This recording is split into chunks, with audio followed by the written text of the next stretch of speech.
So I thought I'd come and share with you some of my thoughts about ministering to the dying.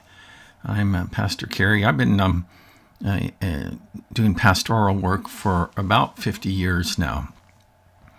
And one of the things, I have a lot of colleagues in ministry, and some of them that are just incredible academics and very gifted and talented in that area.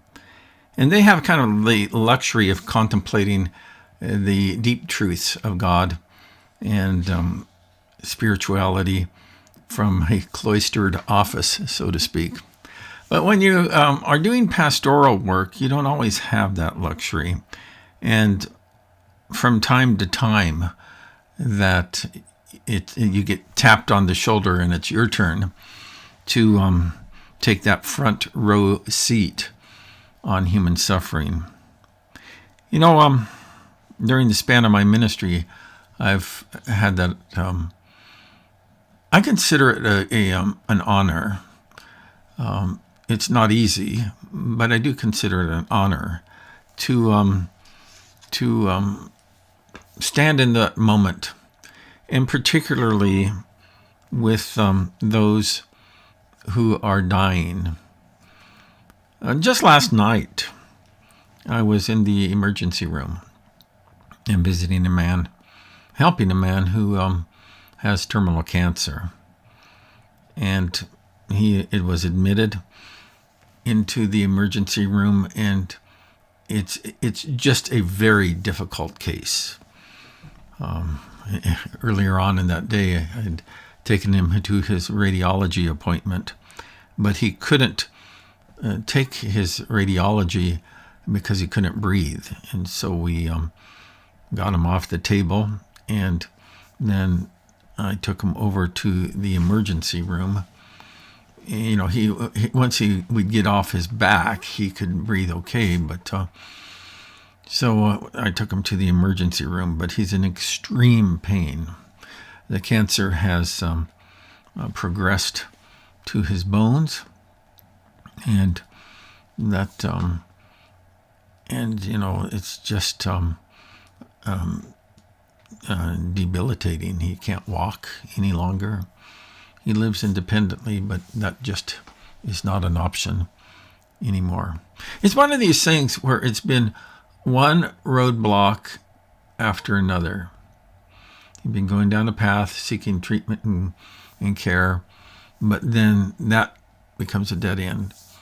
Then he goes down the next open door, and that becomes a dead end.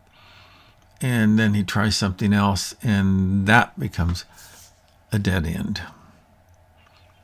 I was standing in the emergency room last night with the social worker and psychiatrist, and this man was relaying his story to them. And one thing that I interjected when I thought it was appropriate, I said, really it's a severe mercy. This man's not a believer. He's not a Christian. And that I've been looking for opportunities. I've known him for a long, long time, and I've been looking for opportunities to share with him. And I've tried that in the past, and those doors closed pretty tightly every time I tried to share my faith with him. And that one of the things that struck me last night is the difference between how I've seen firsthand believers die, and then also firsthand how non-believers die.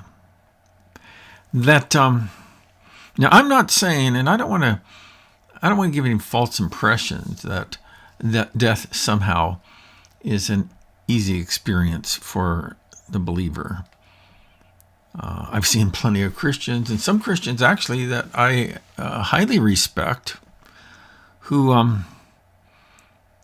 struggled in that moment. And the moment I'm talking about is when you are in the grip of the final thing that is going to take your life, and that you are faced with that reality. But one thing that is different, and it's a key difference, I believe, is this issue of hope. That my friend, who is not a Christian, and he's not a Christian by his own admission. I'm not passing some sort of judgment on him. Is that, and believe me, we've had conversations. But his hope up to this moment is in medical advancement. And one thing after another he's placed his hope in, but each one of those doors gets closed. But the Christians that I've seen and I've ministered to in that that moment, that kind of like that transitional phase of from moving from life with a small L to life with a capital L, is that their hope is not in this broken world in which we live, despite all of the wonderful things that are in it. And so that the Christians that I've seen, that I've ministered to, have died with hope, and they have died with faith.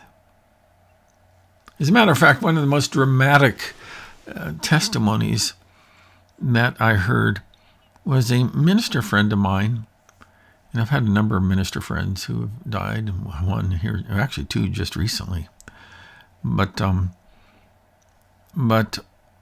a minister friend of mine, his wife was diagnosed with cancer, and it was terminal.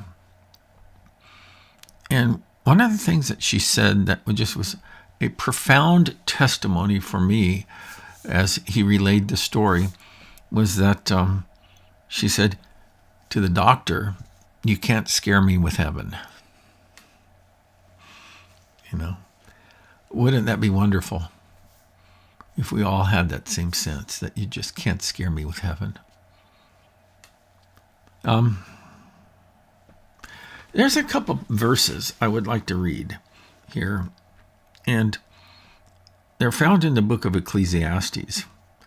Oftentimes, when I am officiating funerals, and I've officiated more funerals than I can count, that some of believers and some of non-believers who have died in tragic circumstances. But there's one passage of scripture that I frequently cite when I am doing a memorial service. And it's found in the book of Ecclesiastes, chapter 7. And let me read it to you here in the scriptures as soon as I can get it on my phone. I love what it says here. It says, "It is better to go to a house of mourning than to go to a house of feasting. For death is the destiny of everyone, and the living should take this to heart."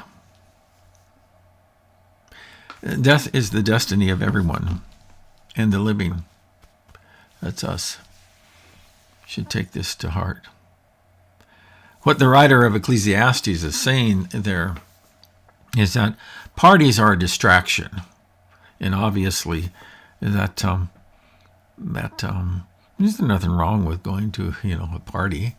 I suppose some parties might be problematic, but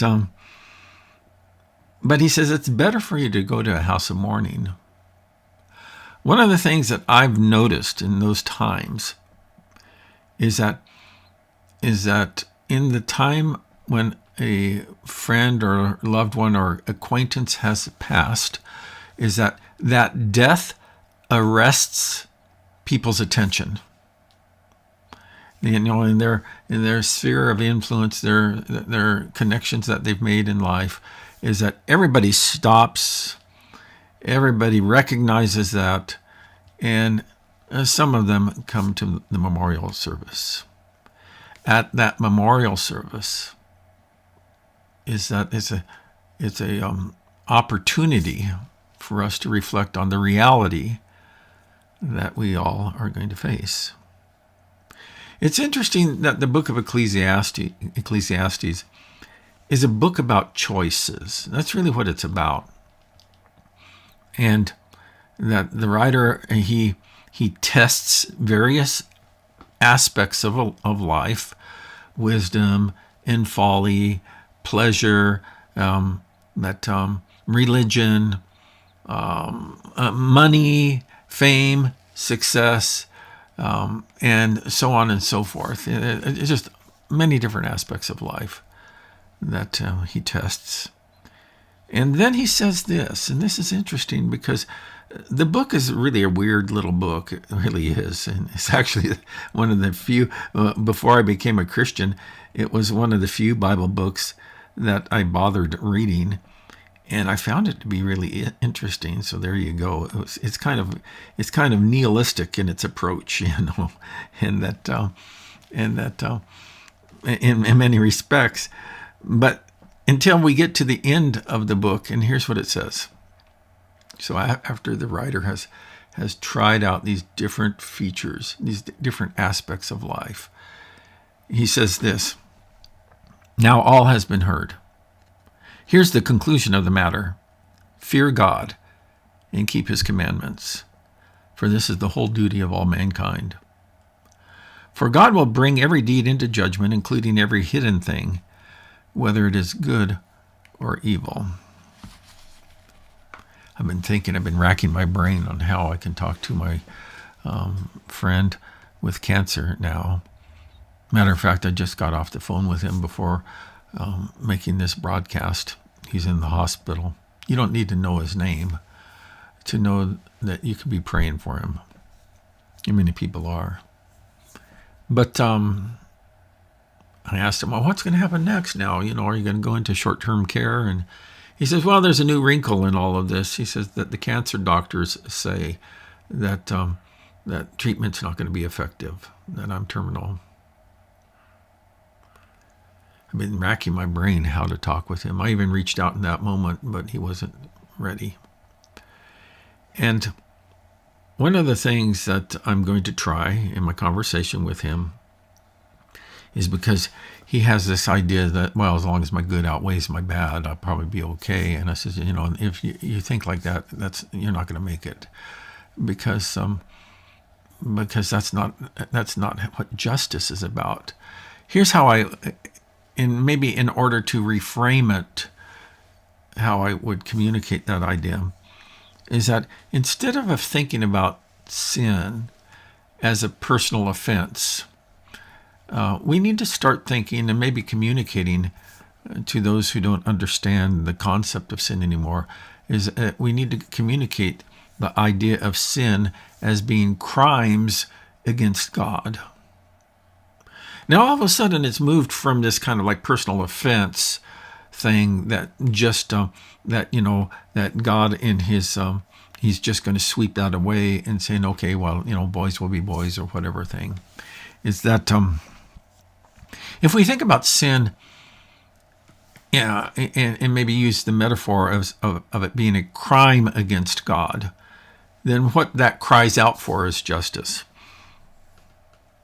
I heard a Christian speaker talk about this just the other day. And he says, you're going to get one of two things when you stand before God, is that you're going to get justice or you're going to get grace. And the only way you get grace is if you've been pardoned and you accept the pardon that God has provided for you. And that pardon comes in the person of Jesus Christ. And Jesus is God with us. And so the God of the universe, who created the universe, stepped into this world, this broken world, to do for us what we could not do for ourselves, and that's pay the penalty for our crimes against God. And he suffered the penalty for that. The scriptures say this, that God made him who had no sin, he had no crimes to pay, to become sin for us, so that in him we might become the righteousness of God.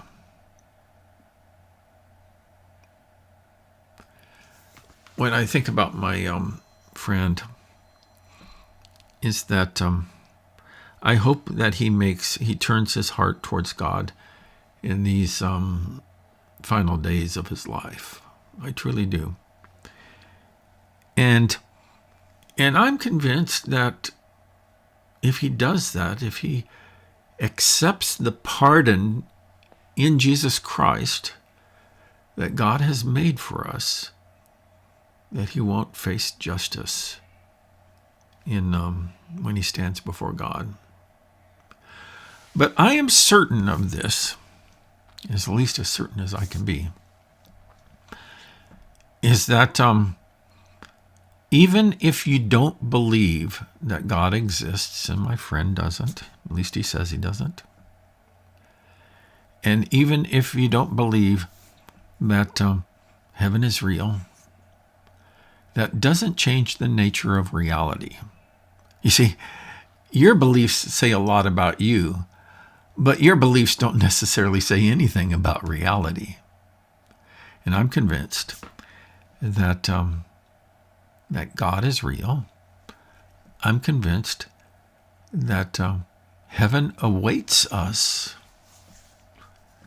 And I'm convinced that Jesus is the way to experience that promised heaven for yourself.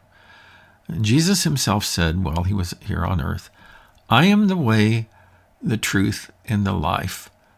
No one comes to the Father except through me. I hope that you give this serious consideration if you've never made a profession of faith in Christ yourself.